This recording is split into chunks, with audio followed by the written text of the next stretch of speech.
Hey everyone, Digital Golf Doc back today. We're talking about the deadlift, which is a variation of the hip hinge movement. So let's break it down. This one's easiest to see from the side. So what you're used to in a deadlift is probably seeing someone with the weight here, dropping straight down to the ground, and then coming back up. But what makes up that movement, and how do we keep it safe and effective? Well, the first thing I always start with is the hips. Again, I just said this is a version of a hip hinge, so this is a hip-dominated movement. If I want to deadlift correctly, typically what I need to start with is a posterior translation of the hips. Now notice, as my hips go back, my chest drops down. I keep my center of gravity pretty much the same because one part of me moves back and one part moves forward. Now, a lot of people will just bend forward. And now their chest is way out front. You're going to feel the stress increase in your back. And if you had a weight, that can get really stressful on your lower back. Not that it's wrong, it just distributes the force differently. It probably won't be able to lift as much weight. So, hips go back, chest drops down. I keep this nice, flat, normal lordotic posture in our lower back. My knees are bending. They're not bending like a squat, but they're still bending. If I drop my hand straight down, or even if I have a weight in my hand, what you'll notice is I get a relatively straight line from my armpits straight down to the ball of my feet, and the weight moves directly through that line, just like this. Now, that's where you want to end up.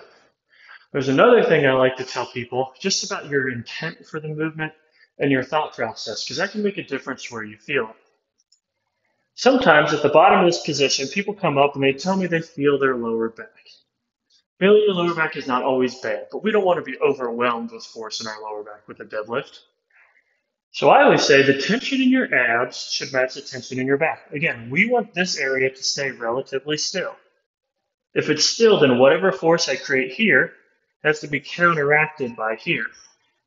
So I'm going to tense my abs. Now, I don't want to tense them like I'm going to sit up. It's not this motion. It's bracing. Now, I've got 3 older siblings. A lot of times they sneak up out of nowhere, they go to hit you in the stomach or even just to fake you out, and you go, you see how I create tension there, but it's not a full-on crunch? That's what you want to see. So I create that tension. I go to the bottom of the lift, and then when I want to come up, I feel like I'm driving my feet to push the ground away from me so I can initiate with my lower body. I like those 2 things, and it really helps me get the focus where I want it. Now, just like the squat, eye level is important. If I crank my eyes way up here, I tend to overly arch my lower back. And then I pull like this, and I've got even a bigger arch, and I come up here. Just look at the amount of tension in the lower back. You can see it on this video, I'm sure. You have to be a little careful with that because we can overstress the lower back and waste all this great power that we store in our legs. So again, we want to maintain neutral here and drive the floor away from us. Now, the last thing I want to point out is some people what I call squat their deadlift. So you'll see them, a lot of times they make a good move here, but then when they come up, they go like this. And this is especially common for those who use a trap bar.